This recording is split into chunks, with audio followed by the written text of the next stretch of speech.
कृष्ण वेदयता मया सदैव कृष्ण वेदयता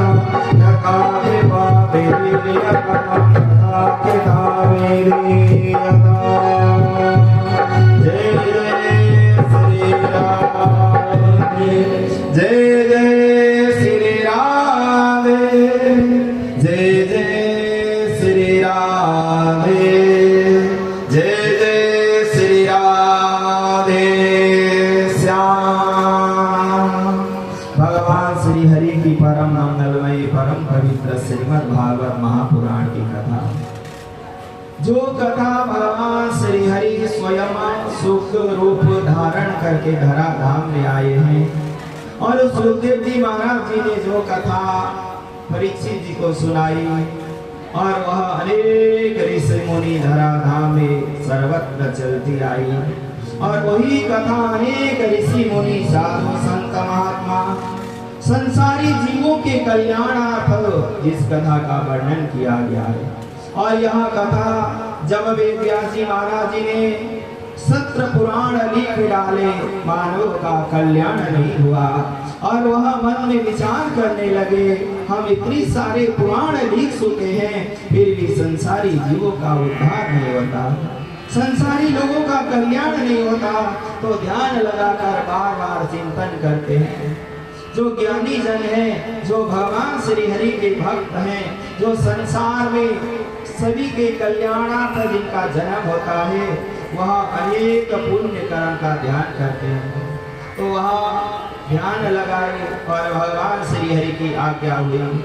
आज तक तुमने अनेक पुराण लिखे तो हैं, पर भगवान के भक्तों की महिमा, भगवान के भक्तों के चरित्र, उनके बारे में सविस्तार पूर्वक लिखो और वह ग्रंथ तैयार करो, तभी लोगों का कल्याण होगा। इसीलिए जब वेद व्यास जी महाराज जी ने यह पुराण लिखना प्रारंभ किया, लिखने लगे और कथा पूर्ण होने लगी, पर उनके घर उस कथा को सुनाने के लिए उनके पुत्र रूप में कोई भी नहीं पुत्र थे। तो वेद व्यास जी ने ध्यान लगाया, हे प्रभु ऐसा कोई मुझे पुत्र प्रदान करो, मेरा यहाँ मैं वृद्ध अवस्था की ओर प्रस्थान हो चुका हूँ और मेरी मृत्यु पता नहीं कब हो जाएगी, और यह ग्रंथ श्रीमद् भागवत पुराण में लिख कर जा रहा हूँ, इसे कौन लोगों को परोसेगा। यदि यहाँ लोगों को परोसा जाएगा, लोगों को यहाँ पिलाया जाएगा, तो लोगों का कल्याण होगा। इसलिए भगवान श्री हरि आपको ही आना पड़ेगा। भगवान श्री हरि की आज्ञा हुई और भगवान श्री वेद व्यास जी के पुत्र रूप में श्री सुखदेव जी महाराज जी जन्म लेकर माँ के गर्भ में आए। जैसे ही सुखदेव जी महाराज जी माँ के गर्भ में रहे 12 वर्ष तक, पर उनके मन में विचार आया, इस संसार के जो मोह माया का दलदल है, और जो जीव ऐसे तो माँ के गर्भ में जब रहता है स्वच्छंद पवित्र एकदम भगवान स्वरूप ही होता है, पर वह संसार में जब आता है, संसार की मोह माया की दलदल और कीचड़ में जब फंस जाता है, तो अपने कर्तव्य को भूल जाता है। 12 वर्ष बाद जब सुखदेव जी जन्म लेकर आए, और जन्म लेते ही जंगल की ओर चल पड़े, और भगवान श्री हरि जंगल की ओर जब वेद व्यास जी के सुपुत्र सुखदेव चल पड़े, वेद व्यास जी महाराज जी पीछे पीछे भागे जा रहे हैं, बेटा बेटा कहाँ जा रहे हो, आओ। तो सुखदेव जी साक्षात भगवान श्री स्वरूप, और वह जंगल की ओर प्रस्थान करते करते, पिता इस संसार में अनेक जन्म में सब जन्म लेते अपने अपने कर्म को प्रस्थान करते हैं।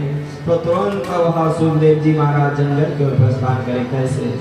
यम प्रबलं तमनुपेतमवे तकिरेतमा तोए पायनो विराकातुरा जुहावा पुत्रेति तन्मया तरवो अभिनेदुदुस्तम सर्वभूतहृदयमा मुनिमानो तस्मै। जन्म लेते ही हम प्रबंध हो गए, जंगल की ओर जा रहे हैं। जिस प्रभु को मैं पाने के लिए आया था, वो भगवान यहाँ मुझे दिख रहे हैं, मेरे प्रभु का वृंदावन की ओर चले गए। यह भगवान के जो कथा सुनाने वाले परीक्षित को वेद व्यास जी के पुत्र श्री सुखदेव जी महाराज जी की बात।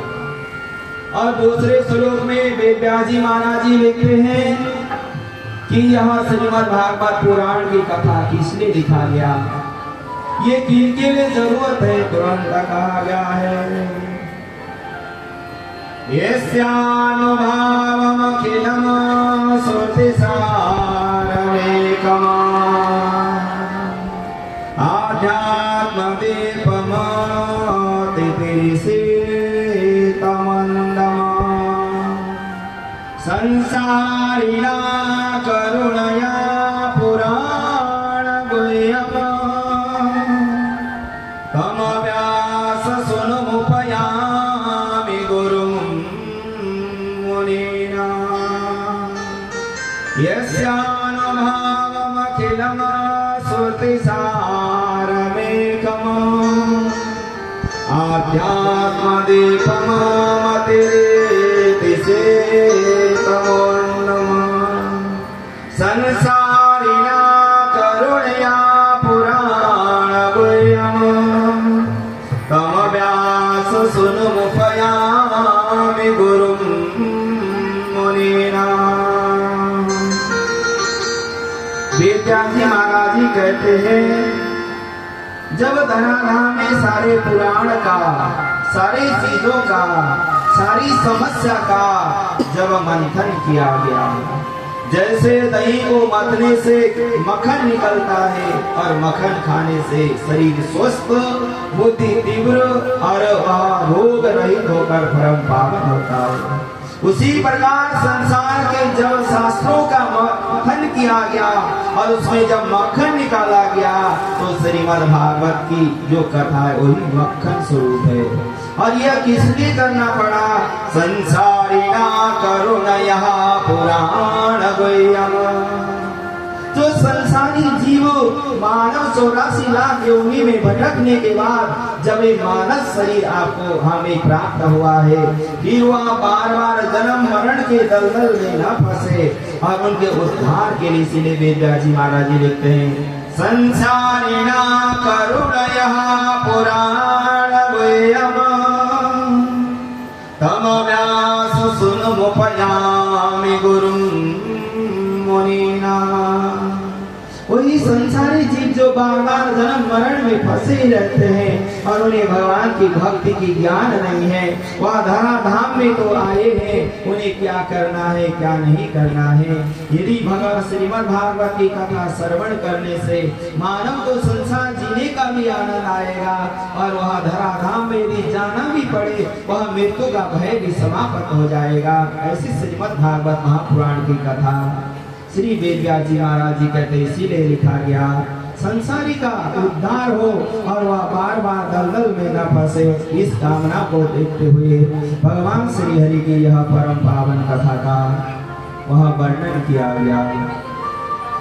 और इस प्रकार भगवान श्री हरि की परम पावन कथा के बारे में वर्णन करते हुए यही कहा जाता है कि मानव शरीर मानव 84 लाख में एक बार मिलना है। फिर भी यदि इस शरीर के द्वारा आप पुण्य कर्म भी कर सकते हैं, सत्कर्म भी कर सकते हैं, कथा का आयोजन भी कर सकते हैं, भगवान का अभिषेक भी कर सकते हैं, भगवान के दरबार में भी जा सकते हैं, अन्य योनि में नहीं। यदि यहाँ मानव शरीर मिलने के बाद भी हम इसका सदुपयोग न करें, फिर पुनः 84 लाख योनि में जाना ही पड़ेगा। इसीलिए कहा जाता है, मानव जन्म अनमोल रे